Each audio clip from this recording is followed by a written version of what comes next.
Hello everyone, welcome to the last session of solutions chapter. Okay, and in this session we will be looking into last colligative property and we will be talking about some abnormality in molar mass calculation. Let's go ahead with the session. The first thing is the last colligative property.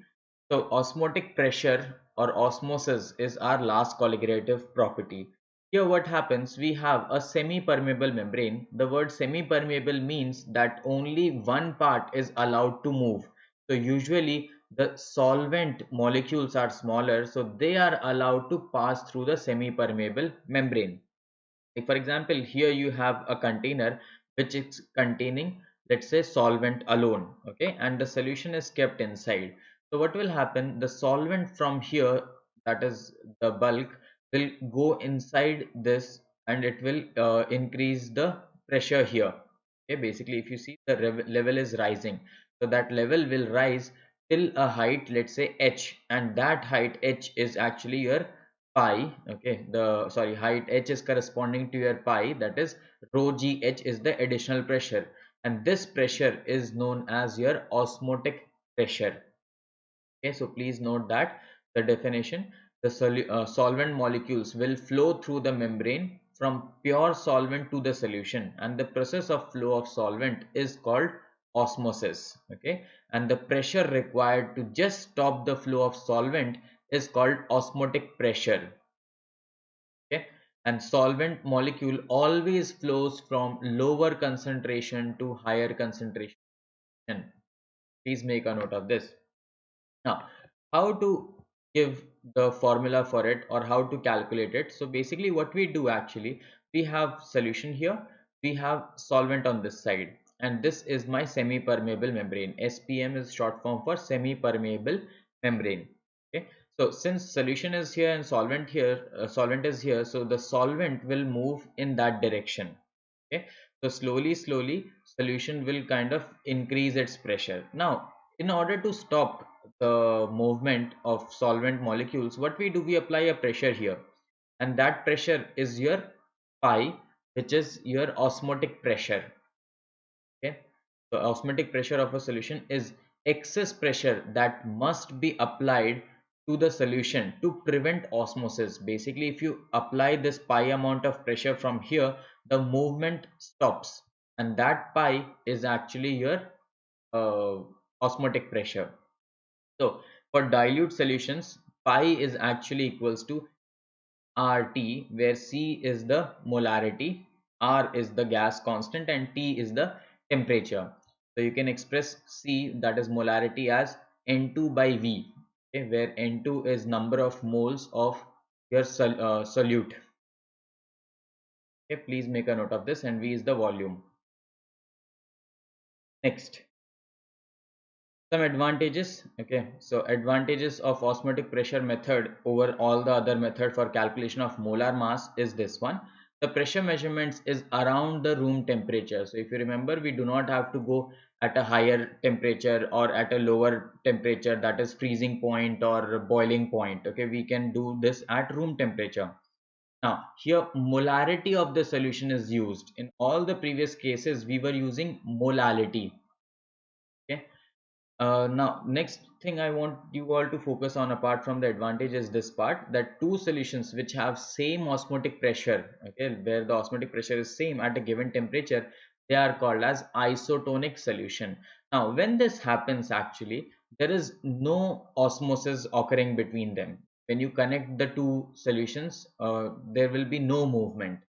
Okay, and I want you try and understand this part here. Okay, it will help you to grow more. Okay, if you cannot, we will discuss this next. Next is the process of reverse osmosis and water purification. So we can reverse the osmosis process. Now how we can reverse this osmosis process, let's take an example. Here there is salt water, here this is fresh water. Okay, this is separated by a semi-permeable membrane. Let's say one example of semi-permeable membrane is cellulose acetate. Okay, so in normal osmosis process, what happens? The fresh water should go in this side, right? Because this is the solution and this is your solvent. Okay. Now, when you apply pressure on this side of the piston. Okay, like from this side of the compartment, if you apply pressure, as soon as you reach osmotic pressure, what will happen? There will be no movement. But let's say the pressure is greater than pi, or let's say greater than osmotic pressure. What will happen? The molecules of water from this part of the side will try to go in the other part of the side. So that's how from salt water you get a fresh water. Now this is also known as desalination of water. Basically, we have water and we are removing the salts because all the salts will be remaining only in this side. Okay, so this is actually desalination of water. So this is mostly used in ships and let's say rigs and all to purify water. So this is quite fresh water, which can be used for a lot of different purposes. Explanation is written here. You guys can go through it. Now, going ahead, abnormal molar masses. Sometimes what can happen is that some molecules may dissociate. Okay, for example, if you have an ionic compound, okay, you dissolve an ionic compound, they dissociate in the form of cations and anions. Here is an example. Let's say 1 mole of KCl. Okay, so here we know that if we are putting 1 mole of KCl, the effect should be of only 1 mole of KCl. But since KCl is actually getting dissociated, that is in the form of K plus and Cl minus, so in the solution we get 2 moles of solute. Okay, we are getting 2 moles. We put in 1 mole and we are getting 2 moles of solute particles. Okay, very important. So this is actually increasing the effect on colligative properties. Okay, because we are seeing that we have added 2 moles in the solution, so the colligative property should be affected double. Okay, so if you calculate delta TB, it should be double of the original value. Okay, this is an example, you can go through. Okay, so this is the case of dissociation, when the molecules are dissociating. Again repeating, if you put 1 mole of KCl, the effect that you receive is 2 moles, and colligative properties are the properties which depend on the amount that you put inside of the solute. Okay, so you are putting 2 moles of solute. Okay, so basically, because of this association or dissociation, this is the case of dissociation, we see that there is a difference, huge difference between what is experimentally determined and what is observed. Okay, same way, like if you see, this is the case of association. So you put in 2 moles of CH3COOH, that is acetic acid. Also, we will use this compound in a lot of different cases. Yeah. So what happens to this one? It kind of bonds with itself and gets dimerized. Okay, so this is the case where you put in 2 moles of acetic acid, but you get the effect of only 1 mole of acetic acid. Okay, so that's why there is a difference between like the colligative property. The colligative property in this case are affected less. The effect is almost halved. Okay, so this is the case for association, because this is associating with itself.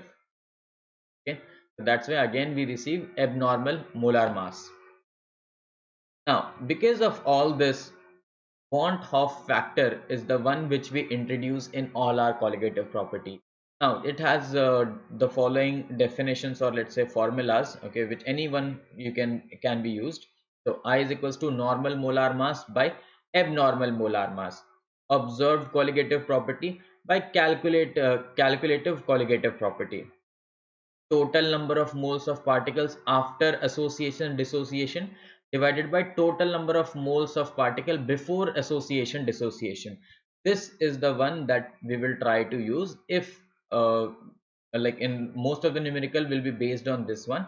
Otherwise you should know that these are other definition if you know what is normal and abnormal molar mass, or what is the difference or ratio of observed colligative property by calculative colligative property. Okay, now remember, this I is actually in case of association is having a value less than 1. Okay, and for case of dissociation, I value is greater than 1. Okay, now how to introduce this I in all our colligative property is in this way. You simply multiply on the right hand side with that factor I. You can see relative lowering of vapor pressure of solvent I N2 by N1. Originally it was just N2 by N1. Now we introduce the factor I. Okay. Elevation of boiling point I times Kb into M. Depression of freezing point I times Kf into M. Osmotic pressure of solution I times N2 by V RT. Okay. So just to give in some examples of like some salts, let's say for example NaCl is there, so I value is taken as to be 2. KCl is there, since it dissociates into 2 ions, so I value is 2. MgSO4 dissociates into Mg2 plus SO4 2 minus, so 2. Okay, because there are only 2 ions produced. Now focus here, K2SO4 will dissociate into 3 ions, that is 2 K plus ions and 1 SO4 2 minus ions. Okay, so it will be 3. So this concludes our topic of now. I hope you guys enjoyed, and see you all in the class and for the next chapter. Thank you.